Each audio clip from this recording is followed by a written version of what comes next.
Carta aos Hebreus, capítulo 3. Jesus e Moisés. Meus irmãos na fé, vocês que também foram chamados por Deus, olhem para Jesus, que Deus enviou para ser o grande sacerdote da fé que professamos. Pois ele foi fiel a Deus, que o escolheu para esse serviço, assim como Moisés foi fiel no seu trabalho em toda a casa de Deus. Assim como a pessoa que constrói uma casa é mais importante do que a casa, assim também Jesus é mais importante do que Moisés. Uma casa tem de ser construída por alguém, mas Deus é o construtor de tudo o que existe. E Moisés foi um servo fiel no seu trabalho na casa de Deus e falou das coisas que Deus ia dizer no futuro. Mas Cristo é fiel como filho, que dirige a casa de Deus. E nós seremos a sua casa se conservarmos a nossa coragem e a nossa confiança naquilo que esperamos. O descanso do povo de Deus. Por isso, como diz o Espírito Santo, se hoje vocês ouvirem a voz de Deus, não sejam teimosos como foram os seus antepassados quando se revoltaram contra ele, no dia em que eles o puseram à prova no deserto. Ali os antepassados de vocês me desafiaram e me puseram à prova, embora eles tivessem visto o que eu fiz durante 40 anos. Por isso fiquei irritado com aquela gente e disse: eles são gente de coração perverso e não querem obedecer aos meus mandamentos.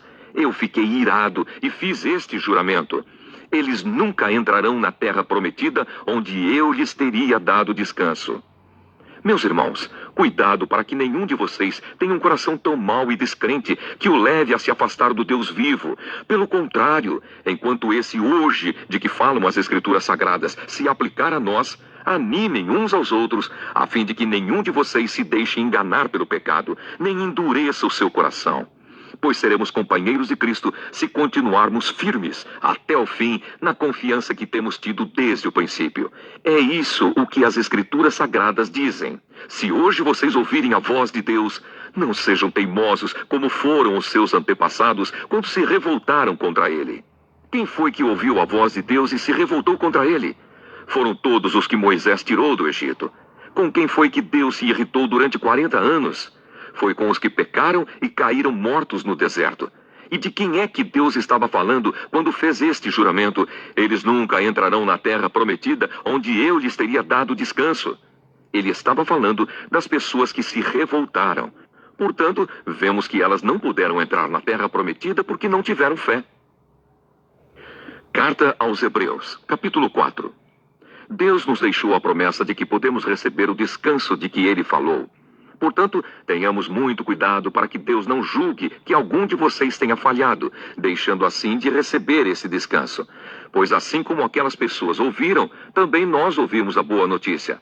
Elas ouviram a mensagem, porém ela não lhes fez nenhum bem, porque quando a ouviram, não a receberam com fé. Portanto, nós, os que cremos, recebemos o descanso prometido por Deus, como ele mesmo disse: eu fiquei irado e fiz este juramento: eles nunca entrarão na terra prometida, onde eu lhes teria dado descanso. Ele disse isso, embora o seu trabalho já estivesse terminado desde o tempo em que havia criado o mundo. Pois a respeito do sétimo dia, está escrito o seguinte em alguma parte das Escrituras Sagradas: no sétimo dia Deus descansou de todo o trabalho que ele havia feito. E o mesmo assunto é repetido: eles nunca entrarão na terra prometida, onde eu lhes teria dado descanso. Aqueles que foram os primeiros a ouvir a boa notícia não tiveram fé, e por isso não receberam esse descanso. Portanto, há outros que vão recebê-lo. A prova disso é que Deus marca outro dia chamado hoje. Ele falou disso muitos anos depois, por meio de Davi, no trecho das Escrituras já citado: se hoje vocês ouvirem a voz de Deus, não sejam teimosos. Se Josué tivesse dado ao povo esse descanso, Deus não teria falado mais tarde a respeito de outro dia. Assim ainda fica para o povo de Deus um descanso, como o descanso de Deus no sétimo dia. Porque quem receber o descanso que Deus prometeu, vai descansar de todos os seus trabalhos, assim como Deus descansou dos trabalhos dele. Portanto, façamos tudo para receber esse descanso. E assim, nenhum de nós deixará de recebê-lo, como aconteceu com aquelas pessoas, por terem se revoltado. Pois a palavra de Deus é viva e poderosa e corta mais do que qualquer espada afiada dos dois lados. Ela vai até o lugar mais fundo da alma e do espírito, vai até o íntimo das pessoas e julga os desejos e pensamentos do coração delas. Não há nada que se possa esconder de Deus. Em toda a criação, tudo está descoberto e aberto diante dos seus olhos, e é a Ele que todos nós teremos de prestar contas. Cristo, o grande sacerdote eterno. Portanto, fiquemos firmes na fé que anunciamos, pois temos um grande sacerdote poderoso, Jesus, o Filho de Deus, o qual entrou na própria presença de Deus. Resumindo e explicando.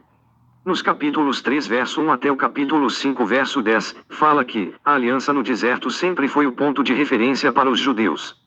Aí se concentrava toda a vida do povo, a lei e a autoridade, Moisés, o sacrifício e o culto, a Arão. Mas isso era provisório, e ficou superado em vista da obra realizada por Jesus. Veja capítulo 3 verso 1 ao capítulo 4 verso 14. De fato, plenamente fiel a Deus e misericordioso para com os homens, veja capítulo 4 verso 15 ao capítulo 5 verso 8, Jesus estabelece uma nova aliança, da qual ele é a única autoridade e o sumo sacerdote. O autor insere aqui uma longa exortação sobre a seriedade do compromisso cristão. Na sua missão de apóstolo ou enviado de Deus junto aos homens e de sacerdote ou representante do povo junto a Deus, Jesus foi fiel como Moisés. Mas, enquanto Moisés era fiel como servidor na casa de Deus, Jesus é fiel como filho, isto é, como dono da própria casa de Deus. Após uma exposição sobre a fidelidade de Jesus, o autor faz longa exortação, mostrando que os cristãos devem ser fiéis, professando a fé em Jesus.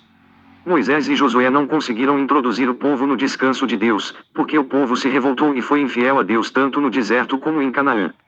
Jesus é o novo Josué, é o guia do novo povo de Deus. Ele alcançou a verdadeira terra prometida, o verdadeiro descanso. Os cristãos não devem ser infiéis, como o povo israelita no deserto, mas acreditar em Jesus e segui-lo, para também eles chegarem ao descanso prometido.